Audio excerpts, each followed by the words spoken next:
Welcome to the Daily Deuce. I'm Gary Graves from just outside lovely and sunny and cooler Louisville, Kentucky, and in Maryland, where I presume the weather is probably about the same. My longtime friend, John Webster. John, how are you doing this fine August day? Gary, I'm doing real good, man. Another great week in sports. Weather today is going to get up in the 90s. That's exciting for me. I can continue to wear this hoodie and just continue to enjoy. I'm looking forward to some really dog days of 100 degrees. That's what I'm looking forward to.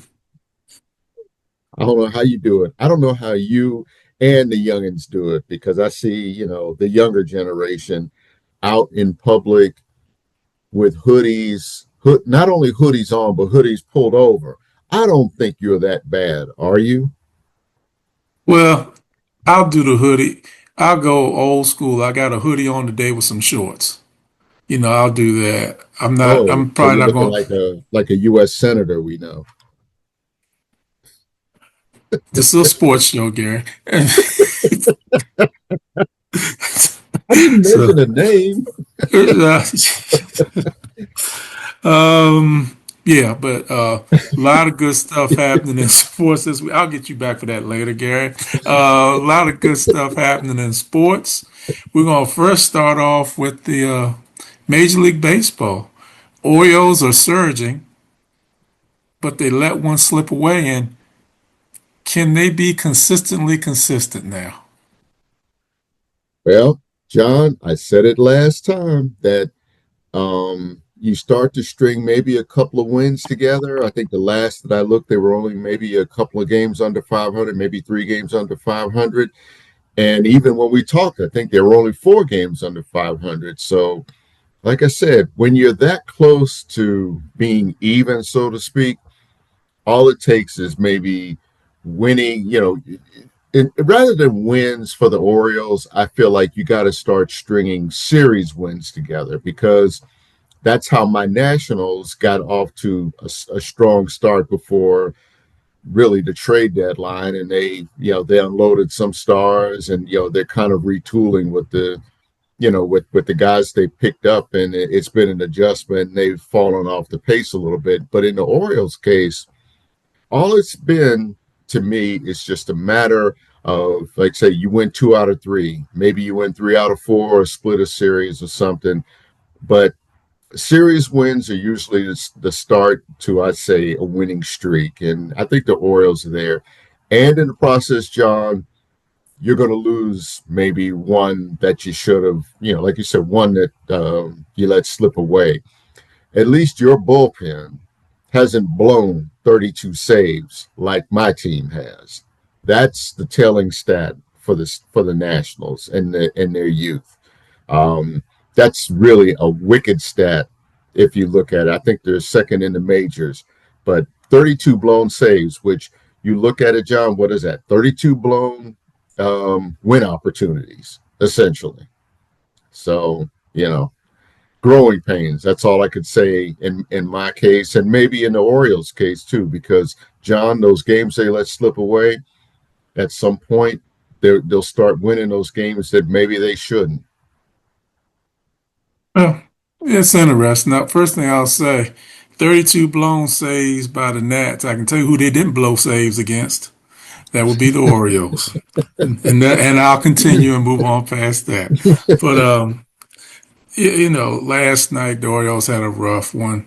Pitching let them down. Brandon Young didn't have a great performance. He made about 4 innings. Cano couldn't keep the door closed. Albanaz made a move last night where he brought in Cam. I forget the kid's last name. He's been pitching recently. Came here as a free agent from the Pirates. So he's been closing and doing a great job. But they brought him in the fifth inning, Gary, because they needed to shut things down. And he did that for 2 innings. And when he left, they were up 6-4, 7-4. Mm-hmm.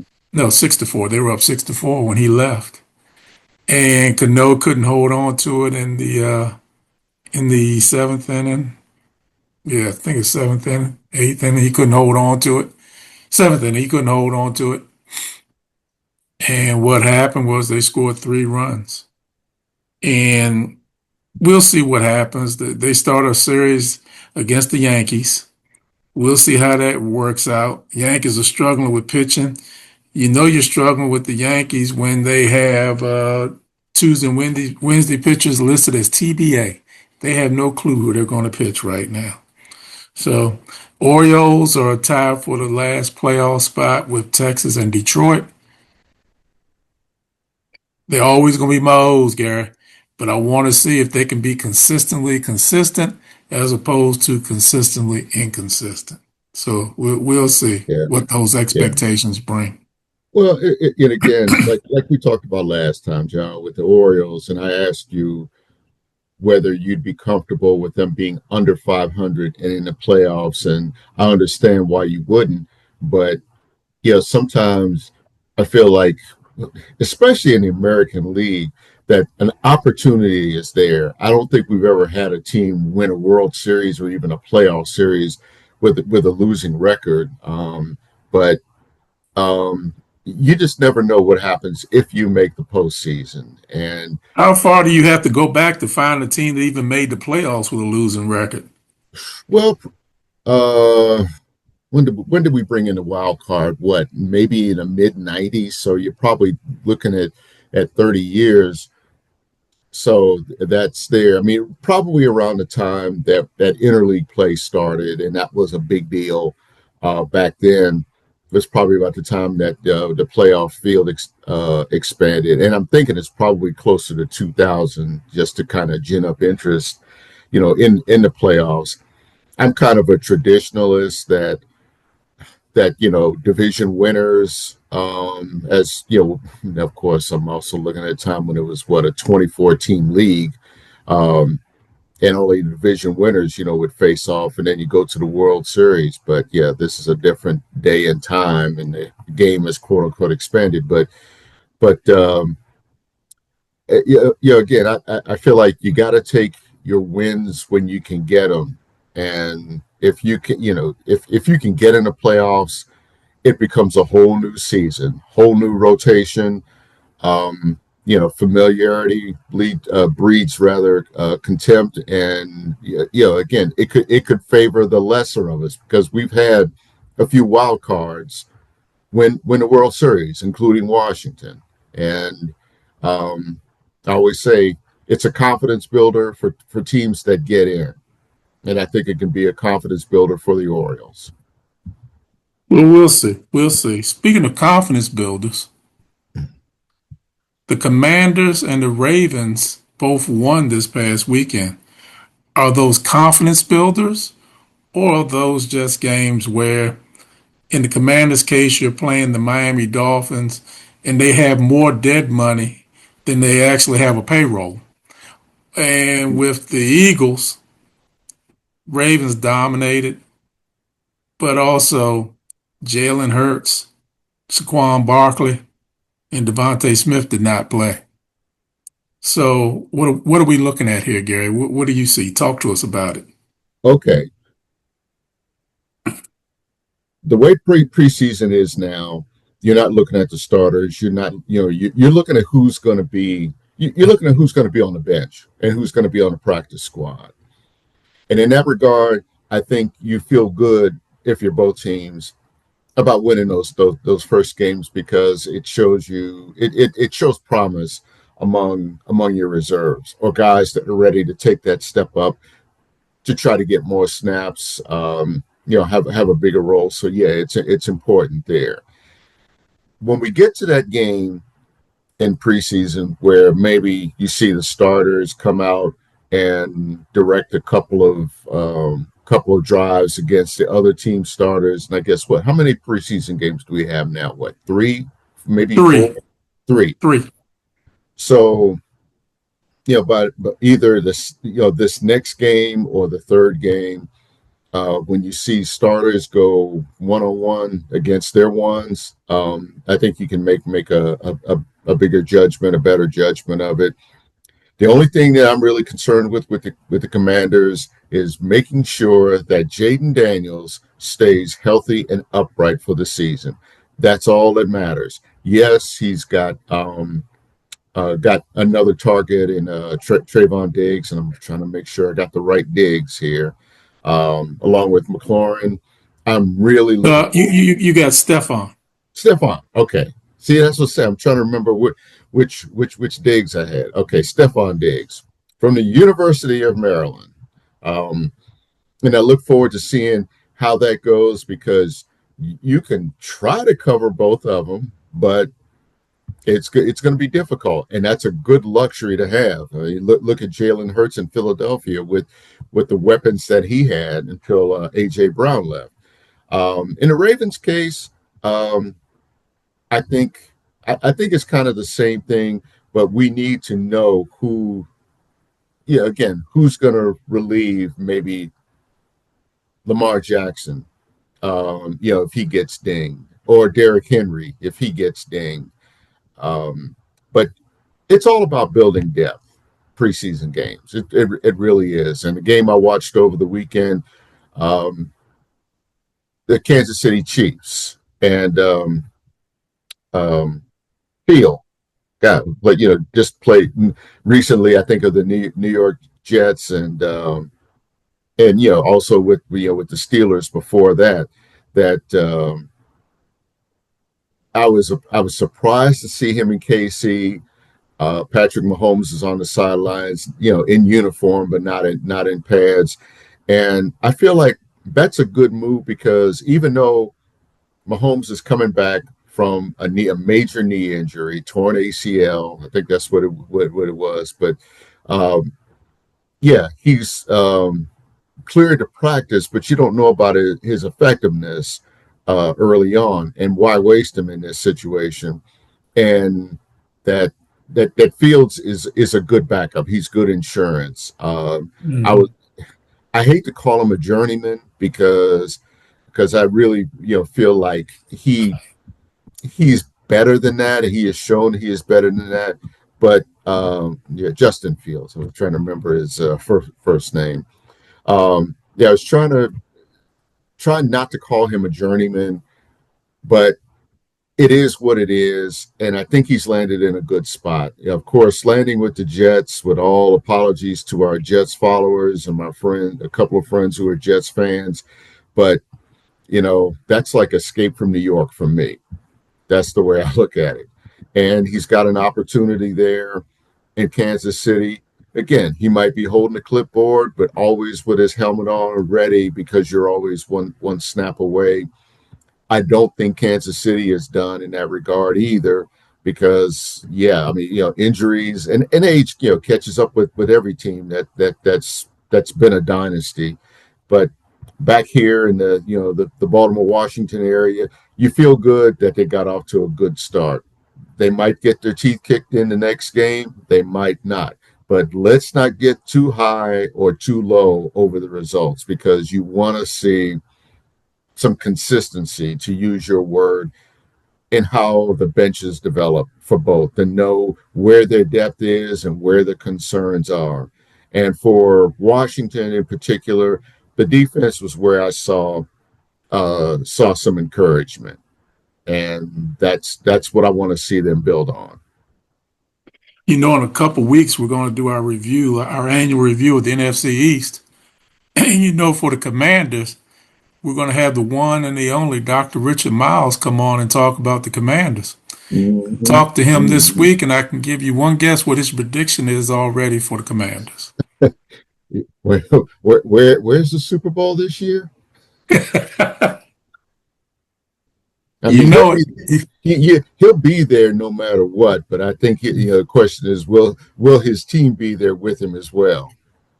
Well, we'll see what he has to say. He always does a thorough review and analysis, and he can back up his opinions with facts and information. Mhm. So it'll be interesting. Speaking of facts and information, the top 20 came out for the NCAA football. On top of it will be Ohio State at The number Ohio 20. State. the Ohio State. 20 is Tennessee. I'll give you the top 10.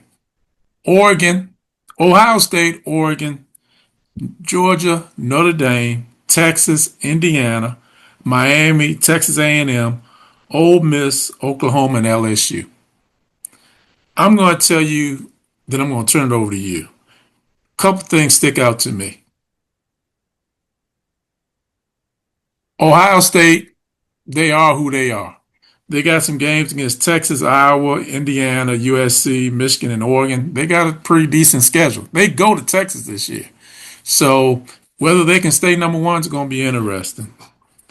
Oregon, what I see on their schedule is USC, Ohio State, Michigan. I think they're going to stay near the top.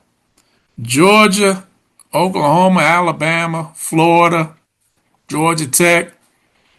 I don't see a lot in their path. Notre Dame, well, you know me. I think they're ranked too high. I'm never happy. They got Wisconsin to start the season. Interesting game. They played North Carolina this year, Gary. Interesting. Mm-hmm. BYU, Miami, and SMU. Those are some of the tough games they have. I think they also have USC on. No, they took USC off the schedule. So that's what they got. Uh, Indiana. I think people normally a team that wins the national championship, whether they deserve it or not, they're one or two going into the next year. You tell me if I'm wrong about that. I think to put them at six, they're not getting the respect they deserve. Signetti has had a magnificent career coaching, Mm-hmm. period, but definitely coaching Indiana. I'm looking at Indiana's schedule. It's the middle of the season. They got a 5 week stretch where I think it's going to decide it for them. Ohio State, Michigan, USC, Washington. I think that's going to decide their season. Those 5 weeks, they're playing those four games. Other thing that sticks out to me, Ole Miss and LSU were in the top. Well, Ole Miss is in the top 10. I don't think they should be in the top 10. And LSU is number 11. I think they should be in the top 10. Yeah, yeah, Yeah. yeah. So that's what I see. Tell me what you think, Gary. Okay. Two things. When you went down the list, and it's like what Ohio State, Oregon, uh, Georgia, Notre uh, Dame. I'm looking at the Big Ten, and that's where I'm going to kind of focus. Okay. Ohio State, Oregon, Indiana. Uh, let's see. USC at 15. Yeah, Michigan at USC, 16. 15. Michigan, Washington, Penn State. Let's see, Utah. That's a Big 12, and Iowa. Oh no, I'm sorry. That's SEC. So you're looking at those Big Ten schools. Let's see, they have won what the last four national championships, college Yeah. football playoff championships. Yep. That's the power conference now. And yes, as an Ohio State fan, I was pleasantly surprised to see the Buckeyes up top. I don't really like that in terms of like putting them on that pedestal, but they did come back with a loaded team. Indiana, on the other hand, has not, at least in terms of some of the marquee positions. Of course, Mendoza is in the NFL. Their Heisman Trophy winner. You don't replace a guy like that easily, and I think that's the only reason they're ranked lower. They're ranked sixth, and yeah, you're right. Um, it might seem disrespectful, but you have to acknowledge what they lost after a magical season. Again, John, a year ago, we saw them in the top 25. We saw them as a playoff team. They and you felt like the graph was going up, but Fernando Mendoza took them to another plateau. I mean, really, in a way that nobody ever expected. And I live, like less than 2 hours from Bloomington. I didn't see it coming like that. And let's see, we had a good receiver, you had a solid defense, you had a, I think you had a tight end that pulled in a miracle pass for a touchdown and kept his feet in bounds. And for what it's worth, John, that might have been probably one of the greatest catches I've ever seen in college football history, Hmm. in a game that really mattered. But it speaks to the strength of the Big Ten as a conference. I don't I don't think this conference is one that's going to cannibalize itself, like other conferences can. I do think that Indiana has an opportunity, much like it did last year.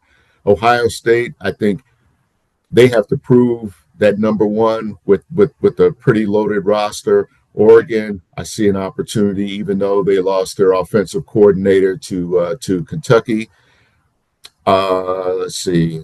And as for Notre Dame, John, maybe they're ranked too high now, but I think, in fact, it wouldn't surprise me if they were undefeated after 3 games and dropped lower just because maybe other teams that will play those strong opening games, week 0, week 1, and such, that they might drop a couple of notches, but that's not a bad thing for them because they have an opportunity to prove themselves against the ACC. They'll they have a chance to really play some decent games. And again, North Carolina, we don't know what we're going to get out of North Carolina despite Bill Belichick being there, because last year was just an absolute disaster in year one. It was an adjustment for players and the head coach, the certain Hall of Fame head coach. And I do think that they'll work out some of those mistakes, growing pains, as I like to say. So, yeah, there's an opportunity there, and I'm not really worried about Notre Dame, John. I do believe in with a 12-team playoff, you just have to get in. That's that, and get in, maybe host a game, advance, advance onward and upward, and anything can happen. And Notre Dame, if they're in the mix, I will never count them out until it's time to count them out. We will see, Gary. It's getting ready to be the busy time of year and the time of year we both love. Oh yeah. Something else getting ready to come up. U.S. Open starts up on I think on August 23rd. Mm-hmm. You last year's winners were Alcaraz and Sabalenka, if I'm not mistaken. Do they repeat, or are we looking at something a little bit different? Well, John, I mean, you you have to look at those two as the favorites. The line always. I feel like the line always starts behind them. So um, but again, with a tournament like this, hard court, it's the usual suspects, which are on the women's side, Sabalenka, Coco Gauff, um, Naomi Osaka, who's looking good, and I'm trying to remember who won Wimbledon off the top of my head, but those are the players that you look at. Alcaraz is just I think he is primed to be the dominant player Hmm. on the men's side. Um, yeah, there's an opportunity for him. This is no easy tournament by any stretch. I mean, hard courts comprise what two of the Grand Slam tournaments, and power, speed, aggression, are key factors for that, as opposed to say grass and clay, where serve and volley. Grass you can be aggressive on because in many ways it's not too much different than hardcore in terms of how the ball reacts. It's about placement. So I think that part's gonna be interesting for Alcaraz on the men's side, because I see that field maybe as more wide open. Having said that, I hope to get a peek at how things will look in New York this week, because I plan on going up to the Cincinnati Open and catching one day's action, because with the all day pass, I'm going to try to see as much tennis as possible on both sides, and especially now that we're getting into getting deep into the rounds now, into the field, that I feel like if you can win in Cincinnati where it's hot, much like it will be in New York, that will really determine who's got the juice going in. And I'll just leave it at that. Gary, as we're coming down to the end of the show, another great episode. And I don't know if you realize this. Today is our 250th episode, The Daily Deuce. Wow, time flies when you're having fun. And my quick reflection is, I know you've had others before you brought me on board, and I have really been grateful for you bringing me on board so we can talk about the things that we used to stand outside the church and talk about on the steps, and at numerous buffets around the Washington area. Um, I mean, we give credit to our man, the traffic cop John Pitt, from making us look pretty.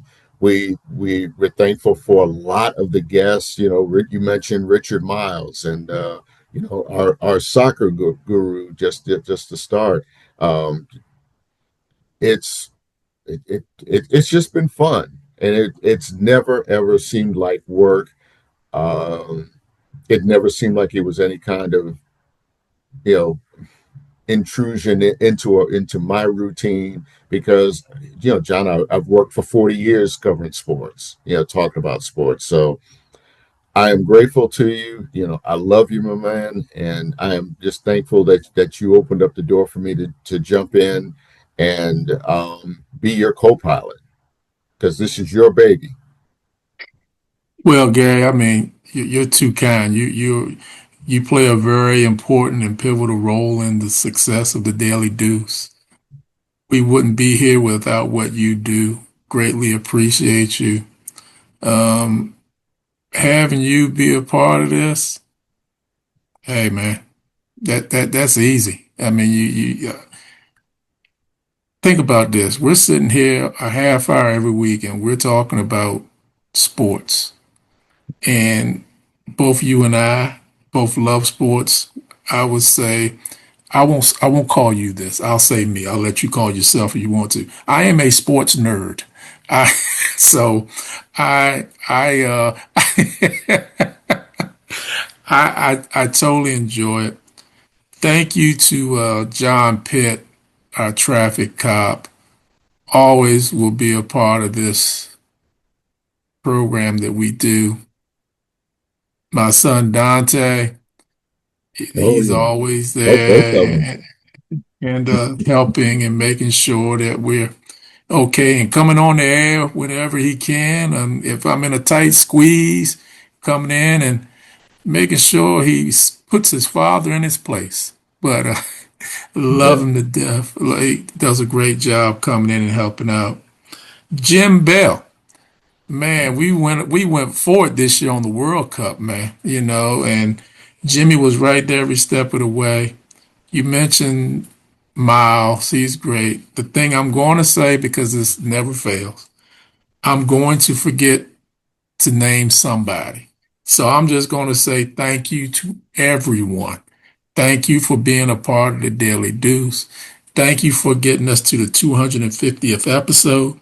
Thank all of you who watched the show as well. And Gary, you want to do another 250?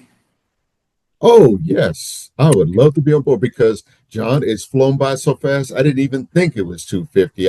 I can't remember when I started, but hey, if we are talking about just weeks, like, I mean, 250 weeks, that you're talking about at least five years right there. Let's do another And 250, it man. might be longer, but it's never seemed like work, my man. Who's counting? One, one thing that I hope for this upcoming year is health for both of us. But maybe you get back in town and we can do a show faced up, Yeah. right there together. That would be a lot of fun. Yeah. But with I all might that bring a being hoodie. said, huh? I might bring a hoodie. There's no might to that, Gary Graves. There is I got no to bring it might. in. Oh, that's coming. That's as sure as the sun's going to come up. John, I want to compliment you not only on your expertise, but on your diligence in sticking by black hoodies in the summertime, which John, I don't know how you do it. It's like, I mean, I think I could sweat in December, you know. But at least I switch them up. I have a black hoodie with the Chesapeake Bay Sox minor league team, black hoodie with the Orioles, black hoodie with Notre Dame, or dark gray hoodie today for Spider. So we just switch it up. We always switch it up, man. I don't know how you don't sweat. I just don't know. I just don't know. But Uh, then, I, wait, you I, don't sweat when you're cool. When you're cool like that. I sweat. Matter of fact, Kim gets on me and says, "John, go sit somewhere else because you stink." I mean, you got you.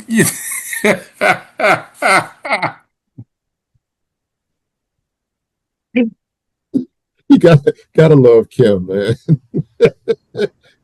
And she gets it honestly. Hey man, go ahead and take us home, Gary. Well, wow. Now I've got some reflection to do upon 250 shows. But look, it just shows everything that we just discussed this week that we can look forward to. U.S. Open starting, pennant Mm. races, and expanded roster starting. So anything can happen. The Orioles could be in contention. Maybe my Nationals can be closer to respectability. Preseason football, WNBA, which we didn't have time to get to, and really golf's postseason. Those tournaments where I feel like these guys, can just let it rip on friendlier courses than they face on in the majors.